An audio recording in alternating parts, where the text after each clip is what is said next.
চলেছেন। একজন মানুষ মনোযোগ দিয়ে কাজ করছেন আর তোমরা ক্রমাগত বকে চলেছো। না আসলে মহারাজ কি কারণে চিন্তিত সেটা জানতে না পারলে আমাদেরও চিন্তা হয় বই কি। হুম অর্থ বুঝলে, অর্থ। রাজকোষের অবস্থা খুবই খারাপ, আর সামনেই তো শিবরাত্রি পুজো। কিভাবে যে কি হবে কিছুই বুঝতে পারছি না। মহারাজ, এরকম হলে এবারে কিভাবে পুজো হবে? শিবরাত্রির পুজোয় তো অনেক খরচ। এত লোকজন আসেন, তাদের জন্য ভোগের প্রসাদের ব্যবস্থা করা তো মুখের কথা নয়। এবার তোমাদের সবাইকে দায়িত্ব নিতে হবে। আমরা সবাই কি দায়িত্ব মহারাজ? আমি গতকাল তোমাদের রানীমার সাথে এই ব্যাপারে কথা বলেছি। রানীমা কি বললেন মহারাজ? দেখো, তোমরা সব সভাসদেরা যদি মুক্ত হস্তে দান করো, আর রাজকোষ থেকেও যতটা সম্ভব অর্থ সাহায্য দিয়ে এবারে পুজো এবং ভোগের আয়োজন তাহলে সুসম্পন্ন করা যাবে। দানের চেয়ে বড় পুণ্যকর্ম আর কি আছে? যে সভাসদ সবচেয়ে বেশি দান করবে তাকে পরে কিছু অর্থ সাম্মানিক হিসেবে দেওয়া হবে। আচ্ছা মহারাজ। তাহলে আজ রাজসভার আলোচনা এইটুকুই রইল, বাকি কথা পরে হবে। বলি গিন্নি, আমি খুব সমস্যার মধ্যে আছি বুঝলে। হ্যাঁ, তোমার তো অর্থের টান ধরলেই আমার কথা মনে পড়ে গো। কি করে বুঝলে? বাবা, বুঝবো না? এতদিন ধরে তোমার সাথে সংসার করছি, তাও বুঝবো না? আমি কি আজকাল আর তোমার কাছে চাই বলো? আমার মা আমার নাম রেখেছিল পার্বতী, আর বলেছিল দেখিস তুই ভগবান শিবের মতন বর পাবি। তোমাকে পেয়েছি, কিন্তু সাথে পেয়েছি অভাব। হ্যাঁ, সে যতই অভাব হোক, মন্ত্রী মশাইয়ের মতো স্বভাব তো নষ্ট করিনি গিন্নি। সেই জন্যেই তো তোমার সংসারে পড়ে আছি গো, নইলে কবে এই চাল চুলোহীন সংসার ছেড়ে চলে যেতুম। হ্যাঁ, বলছি শোনো না, ওই কিছু মোহরের খুব দরকার।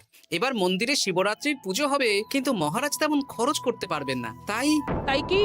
তাই আমাদের সব সভাসদদের বলেছেন দান করবার জন্য। এই দেখো, আমার যা গয়নাগাটি ছিল সবই তো বন্ধক রাখা আছে, নইলে বলতাম। আরে বাবা, সে তো জানি, কিন্তু আর কোনো উপায় নেই।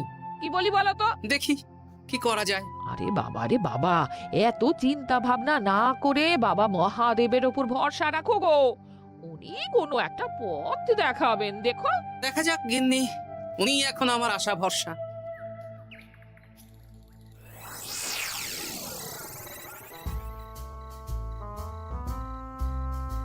আরে মন্ত্রী মশাই, আপনি তখন থেকে শুধু এদিক ওদিক করছেন কেন বলুন তো? তা কি করব?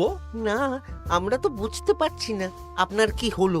জীবনে অনেক অপমানিত হয়েছি, অনেক মার খেয়েছি, এবার সম্মান চাই। আর কেউ সম্মান না করলেও আমরা কিন্তু আপনাকে বেশ সম্মান করি মন্ত্রী মশাই। তোদের সম্মান আর মহারাজের সম্মানের মধ্যে অনেক পার্থক্য আছে। না, ওই এই ছোট মুখে বড় কথা বলছি মন্ত্রী মশাই, ক্ষমা করবেন। হ্যাঁ, মহারাজ আপনাকে কেন সম্মান করবেন? সামনে শিবরাত্রি, প্রত্যেক বছরের মতন এবছরেও গ্রামের মন্দিরে রাজবাড়ির তত্ত্বাবধানে পুজো হবে, আর সেই পুজোয় আমাকে দান করতে হবে। তা করুন, আপনার কি অর্থের অভাব নাকি? আরে বাবা, সব অর্থ দিয়েই তো তোদের গিন্নিমার গয়না বানিয়ে দিয়েছি, আমার হাতে আর আছে কই? ও, এই সামান্য ব্যাপার? আপনি মাছের তেলে মাছ ভাজুন। হ্যাঁ, আমিও তো তাই বলতে চাইছি। খোলসা করে বলতো তুই কি বলতে চাইছিস? মানে আমি বলতে চাইছি, আপনি আমাদের দায়িত্ব দিন, আমরা রাজ্যবাসীদের থেকে চাঁদা তুলবো, ভিক্ষে করবো। আরো অনেক কায়দা করে অর্থ উপার্জন করে আপনার হাতে দেব, আর সেই অর্থ আপনি নিজের বলে চালিয়ে দেবেন। ব্যাস, তাহলে তো আমার 90% চিন্তাই মাথা থেকে নেমে গেল। ব্যাস, আর কোনো চিন্তা নেই।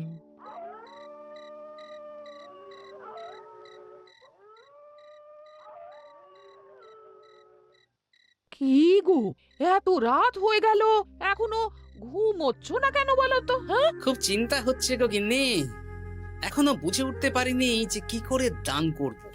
শুধু অর্থদানই কি দান নাকি গো? শিব ঠাকুর তো আমাদের প্রত্যেকের মধ্যেই রয়েছেন গো। হ্যাঁ, তা তো তিনি আছেন। তুমি বরং ভক্তদের সহযোগিতা করো, পুজোর দিন ভক্তরা দূর থেকে যাতে মন্দিরে আসতে পারে সেই ব্যবস্থা করো, মন্দির প্রাঙ্গণ পরিষ্কার পরিচ্ছন্ন রাখো। হ্যাঁ, ঠিক বলেছো গিন্নি, এটা তুমি ঠিক বলেছো।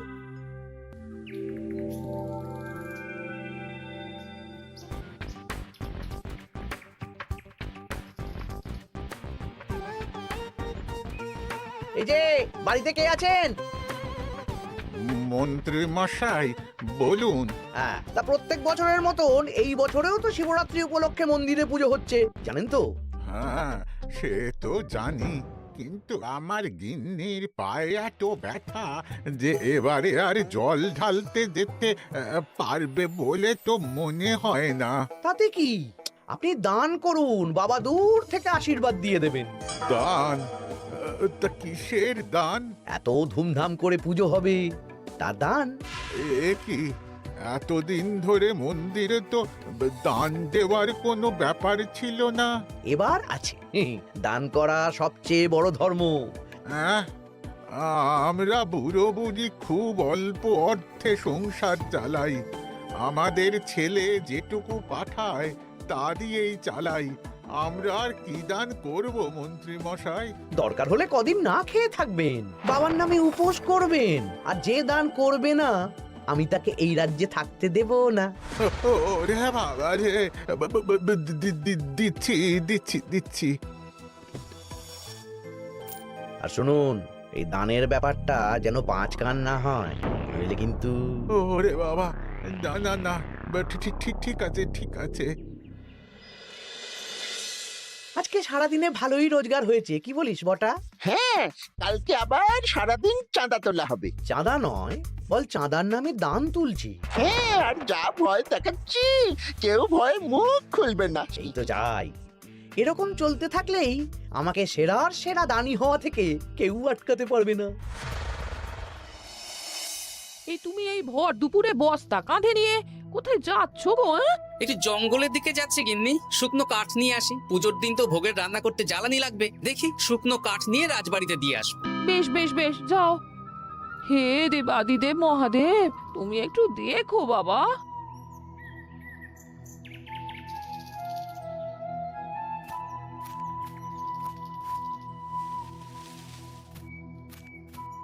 আরে আরে, নগেন খুঁড়ো না, এই সময় কাঠ কুড়োচ্ছ কেন? কি আর করব গোপাল, কাঠ কুড়িয়ে নিয়ে যাচ্ছি, এবার এগুলো হাটে বেচবো। সে কি গো, তোমার ছেলে তো শহরে চাকরি করে বলেছিলে, এ মাসে সে অর্থ পাঠায়নি? সে তো পাঠিয়েছিল বাবা, কিন্তু আর ভাগ্যের পরিহাস, কি বলবো বলো। কি হয়েছে, কোনো সমস্যা নাকি? না না না, সমস্যার কথা জানানো যাবে না, জানালেই আমাদের বিপদ। আরে কি হলো, চুপ কেন? কি গো খুড়ো, কিছু বলো। কাউকে বলবে না তো বাবা? না না, বলো না, আমি কাউকে বলবো না, আমাকে বিশ্বাস করতে পারো। আসলে আজকে সকালে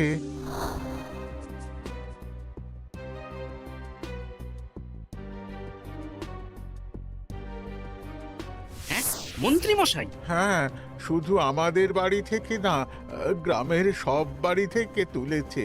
ঠিক আছে খুড়ো, তুমি নিশ্চিন্তে থাকো। আর আমার চিন্তার শেষ নেই। আমার গিন্নির কদিন ধরে এত পায়ে ব্যথা যে এবারে অতটা হেঁটে মন্দিরে বাবার মাথায় দুধ ঢালতে যেতে পারবে না। ঠিক আছে, তুমি একদম চিন্তা করো না, আমি দেখছি কি করা যায়।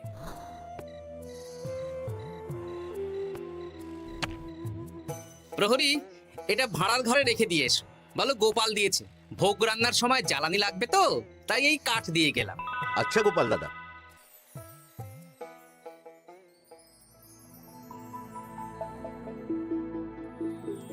তারপর সবাই কিছু অর্থের যোগান করতে পারলে?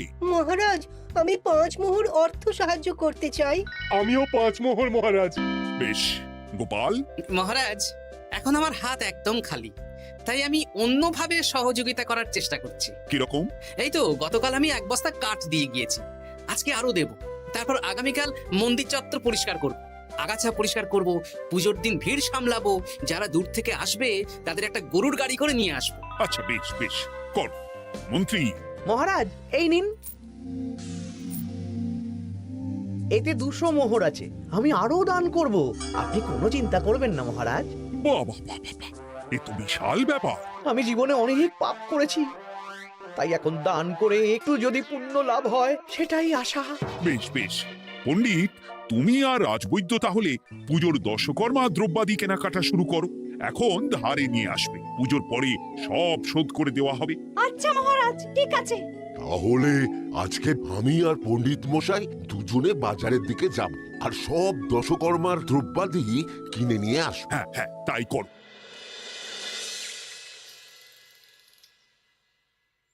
এই ঘটা পুঁটির বাবা একটা কানা করিও চাঁদা দেয়নি। হ্যাঁ, আমার মাথায় একটা বুদ্ধি আছে। কি বুদ্ধি? দেখ, ওদের বাড়ির বাইরে একটা শাড়ি ঝুলছে। শাড়িটা দেখে খুব একটা ওই পুরানো মনে হচ্ছে না। ওটা হাত সাফাই করে বাজারে বেচে যা অর্থ পাবো সেটাই মন্ত্রী মশাইকে দেব, তাই তো? একদম তাই।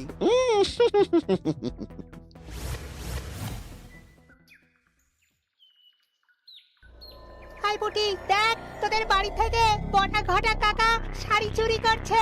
হ্যাঁ তাই তো ন্যাপলা। ওরে বাবা রে, মরে গেলাম রে, ওরে মরে গেলাম। পালাও পালাও, উড়ি বাবা। এই কি হয়েছে রে, চিৎকার করছিস কেন? আর বটা ওভাবে পালালো কেন? এই গোটা গোটা কাকা ওই পুটির মায়ের শাড়ি চুরি করে পালাচ্ছিল, আমরা ধরে ফেলেছি। সাব্বাস, এই তো চাই। তার মানে মন্ত্রী মশাই এখন দান করার জন্য চুরিও করাচ্ছে। বাহ, কি ভাবছো গোপাল দাদা? না কিছু না। আচ্ছা পুটির বাবা, তোমাদের বাড়ি মন্ত্রী মশাই চাঁদা তুলতে আসেননি? এসেছিলেন তো, কিন্তু আমি বলে দিয়েছি আমি পারবো না। নিজেদের বীজ ধান কেনার অর্থ নেই, চাঁদা দেবো কি করে? আচ্ছা এই ব্যাপার, এবার বুঝতে পেরেছি। অনেক ভয় দেখালেন, চমকালেন, কিন্তু কিচ্ছু দিইনি। তাই বটা ঘটা চুরি করতে এসেছি, বুঝেছি। বেশ, এই সাবধানে থেকো। কিভাবে যে সংসার চালাবো? শোনো পুটির বাবা, তুমি এক কাজ করো। বলো। জঙ্গলে অনেক ধুত্র গাছ, আকন্দ গাছ আছে। তুমি পুজোর দিন সকাল থেকে মন্দিরের কাছে একটা ফুল মালা বেলপাতার দোকান দাও। এটা ভালো বুদ্ধি দিয়েছো। আমি তো এখন মন্দির প্রাঙ্গণ সাফ সাফাই করতে যাচ্ছি। আমি বরং কাজের ফাঁকে তোমার জন্য একটা ছাউনি দিয়ে মন্দিরের কাছে দোকান বানিয়ে দেবো। তাহলে তো খুবই ভালো হয়। এই পুটি, তোরাও আমার সাথে চল, হাতে হাতে সাহায্য করবি। চল চল চল। চলো গোপাল দাদু।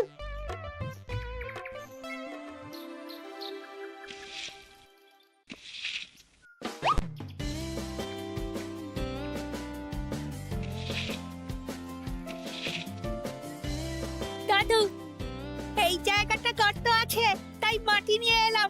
এই তো বুদ্ধিমান ছেলে, এবার ঢেলে দে। ব্যাস, এখানটা এবার ঠিক হয়ে গেল। দেখি এবার মন্দিরের পিছনের দিকটা একটু পরিষ্কার করে দিই।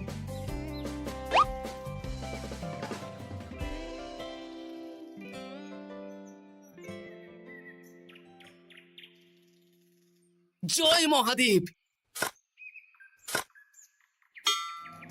কি কিসের আওয়াজ হলো? হ্যাঁ দাদু, কিরকম একটা টং করে আওয়াজ হলো। দেখি তো।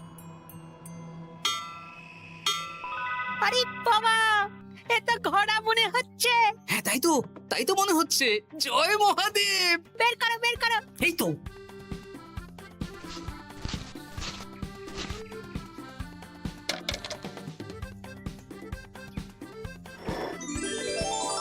ও দাদু, এ তো সোনার মোহর। জয় মহাদেব, তুমি সত্যি আছো প্রভু, তুমি সত্যি আছো। একই দাদু, তুমি কাঁদছো কেন? সবই মহাদেবের কৃপা। মহারাজ বলেছিলেন দান করতে, মহাদেব নিজেই নিজের পুজোর ব্যবস্থা করে নিলেন রে। হ্যাঁ তাই তো দেখছি দাদু। তবে শোন, এই কথাটা কাউকে বলিস না। আচ্ছা গোপাল দাদু, আমরা কাউকে বলবো না। হ্যাঁ।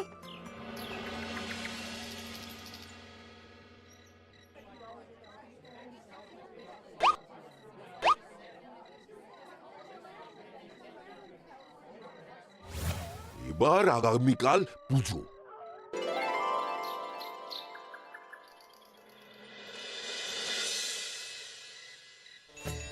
জয় শিব শম্ভু, হর হর মহাদেব। হে প্রভু, হে মহাদেব, জগতের কল্যাণ করো ভোলানাথ। জয় শিব শম্ভু। জয় জয় শিব শম্ভু, জয় শিব শম্ভু। বাবা দেখো বাবা। বাহ বাহ বাহ বাহ, এই তো সব ভালোই হচ্ছে। ভালো তো হবেই মহারাজ, আমি যা দান করেছি, পুজো পাঠ এবারে ধুমধাম করে হবে। দান করে অত অহংকার করতে নেই মন্ত্রী। এক হাতে দান করলে আরেক হাতকে জানাতে নেই, বুঝলে? বুঝেছি মহারাজ।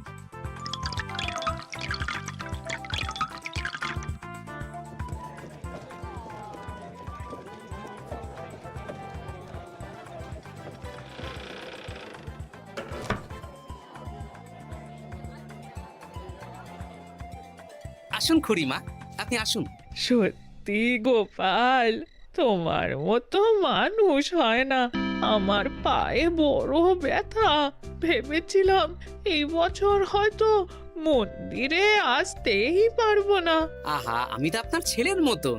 আর কাল আবার আসতে হবে, বড় মাঠে ভোগের আয়োজন আছে, গাড়ি পাঠিয়ে দেবো, কেমন? বেঁচে থাকো বাবা, বেঁচে থাকো। দেখো দেখো গোপালকে দেখো, ও হয়তো অর্থ সাহায্য করেনি, কিন্তু অন্যভাবে কত সাহায্য করছে। এই মন্দির প্রাঙ্গণ থেকে সব আগাছা পরিষ্কার করেছে। মহারাজ, আপনার সাথে কিছু কথা আছে। কি কথা? এখানে বলা যাবে না, যা বলবো আড়ালে। আচ্ছা চল।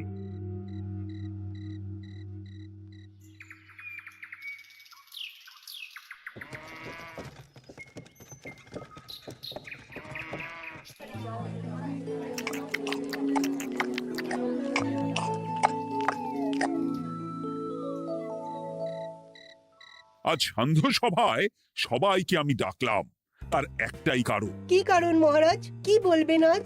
গতকাল শিবরাত্রির পুজো আর আজ বেলার পুজোর ভোগ গ্রহণ পর্ব বেশ ভালোভাবেই সুসম্পন্ন হলো। এতে আমি খুব খুশি ও শান্তি পেয়েছি। তাই মহারাজ আমাকে সম্মান প্রদান করবেন, তাই তো? আমার মনে হয় আমি সবচেয়ে বেশি দান করেছি। না, তুমি তো কোনো নিঃস্বার্থ দানই করনি। মানে আমি যে কত মোহর দিলাম। ওগুলো তো লোকজনকে ভয় দেখিয়ে দানের নামে চাঁদা তুলে দিয়েছো। সেরেছে, সব জেনে গেছেন। হ্যাঁ, সেই জন্য সম্মান নয়, তোমাকে শাস্তি দেওয়া হবে। ওরে বাবারে, ভুল হয়ে গেছে, ভুল হয়ে গেছে। ক্ষমা করুন মহারাজ, ক্ষমা করুন। এসব ক্ষমার অযোগ্য ভুল। যাই হোক, মহাদেবের কৃপায় মহাদেবের পুজো হয়েছে। তুমি যে অর্থ লোকজনের কাছ থেকে তুলেছিলে সেটা লোকজনের মধ্যেই বিলিয়ে দেওয়া হবে। তাহলে পুজোয় যা খরচ হলো তার বকেয়া কিভাবে মেটাবেন? সেটার ব্যবস্থা তো স্বয়ং মহাদেব করেছেন মন্ত্রী মশাই। হ্যাঁ, মহাদেব কিভাবে? আমি একদিন বিকেল বেলা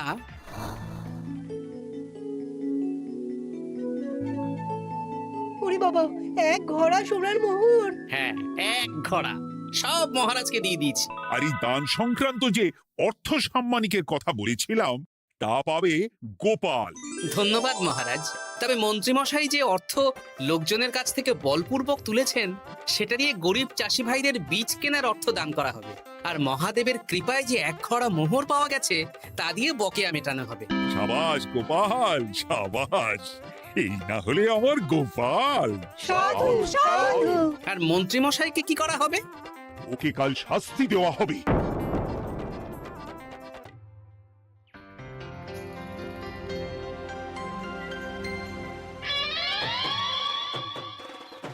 ও মহাদেব, ও শিব ঠাকুর, আমাকে ক্ষমা করে দিন, ক্ষমা করে দিন আমাকে। ওসব না বলে একবার কান ধরে উঠবস করুন আর একবার করে বলুন, জয় মহাদেবের জয়। জয় মহাদেবের জয়, জয় মহাদেবের জয়, জয় মহাদেবের জয়। সবই মহাদেবের দান।